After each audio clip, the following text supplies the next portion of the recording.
నందమూరి బాలకృష్ణ గారికి పద్మభూషణ్ అవార్డు.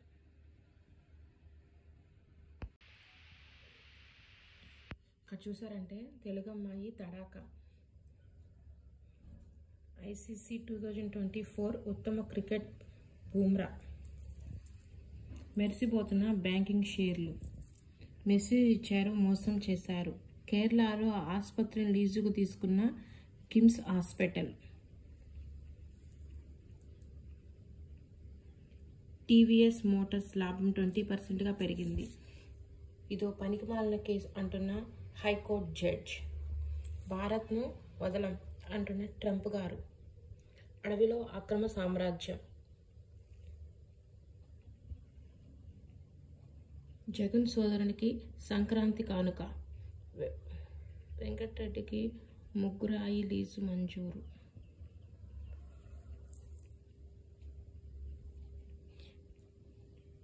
ప్రయాగలో ప్రజలు పుణ్యస్థానాలు పురస్కరించుకొని ఈరోజు మౌన అమావాస్య కావడంతో ఇంతవరకు 15 కోట్ల మంది పుణ్యస్నానాలు ఆచరించగా ఈ మౌన అమావాస్యకి 10 కోట్లు రావచ్చని అంచనా వేస్తున్నారు యూపీ ప్రభుత్వం. ఇండోనేషియాకు ఇండియా వైద్యం. దుర్భర జీవితాలు.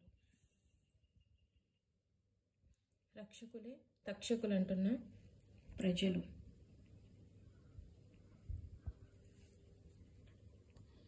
జనగణన జనహితమే లక్ష్యం. వందనం గగన విజయానికి ఇంధనం. పుస్తకం పిలుస్తోంది నేస్తం.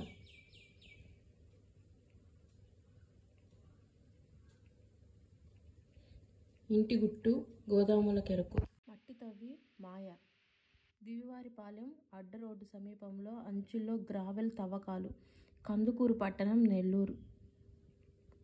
కందుకూరు పరిసర ప్రాంతాల్లో జరుగుతున్న జాతీయ రహదారి 167B నిర్మాణ సమయంలో నిబంధనలకు విరుద్ధంగా నాసిరకం మట్టి వినియోగించారని ఆరోపణలు.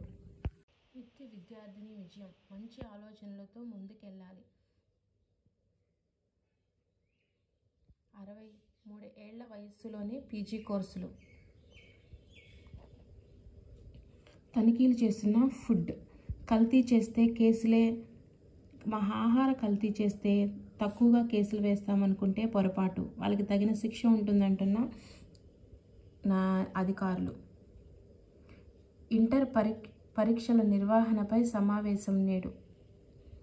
బంగారం గ్రాము 7,754 రూపాయలకి చేరువైంది. అదేవిధంగా వెండి 95.50 పైస్.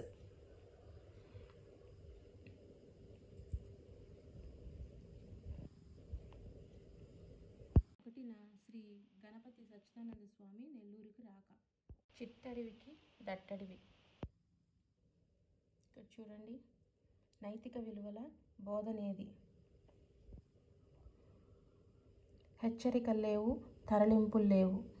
కుక్కలు పందులు సంచారమై నిత్యం ఫిర్యాదులు.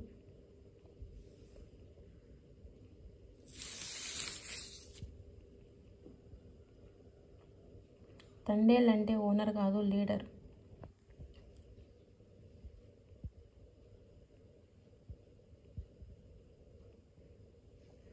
ఇంటికొచ్చే కుట్టిస్తూ కోట్ల వ్యాపారం చేస్తున్న ఒక యువతి.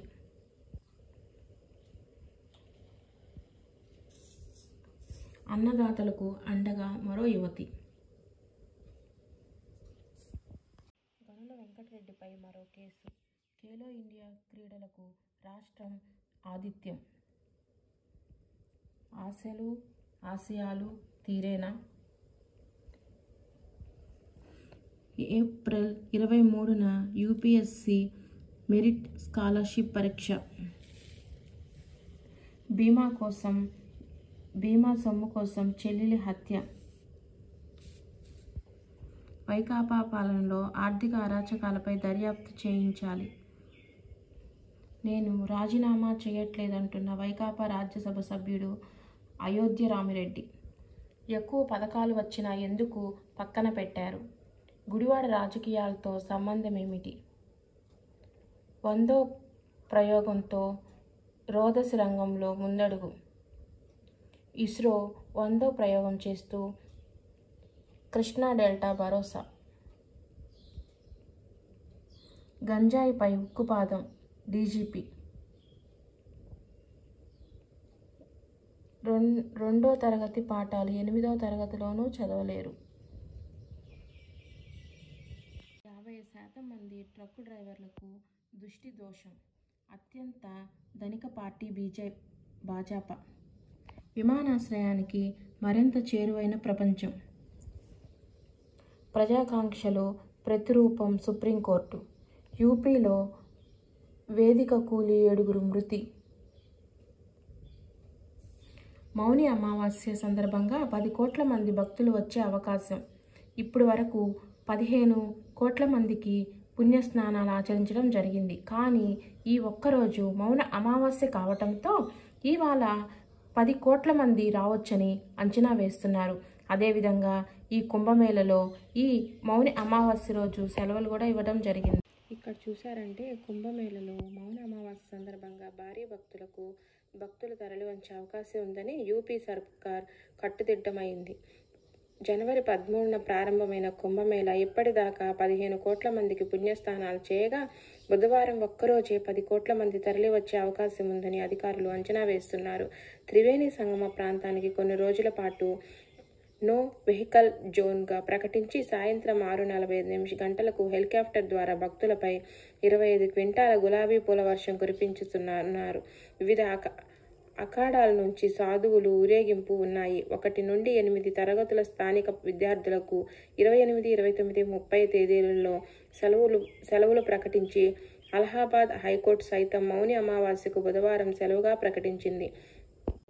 ఇందుకోసంగా 300 రైల్వే శాఖ మరోవైపు మౌన అమావాస్య సందర్భంగా రైల్వే శాఖ మొత్తం 360 రైళ్లను నడుపుతోంది. ఇవండి ఈరోజు news. Thanks for watching. Please subscribe.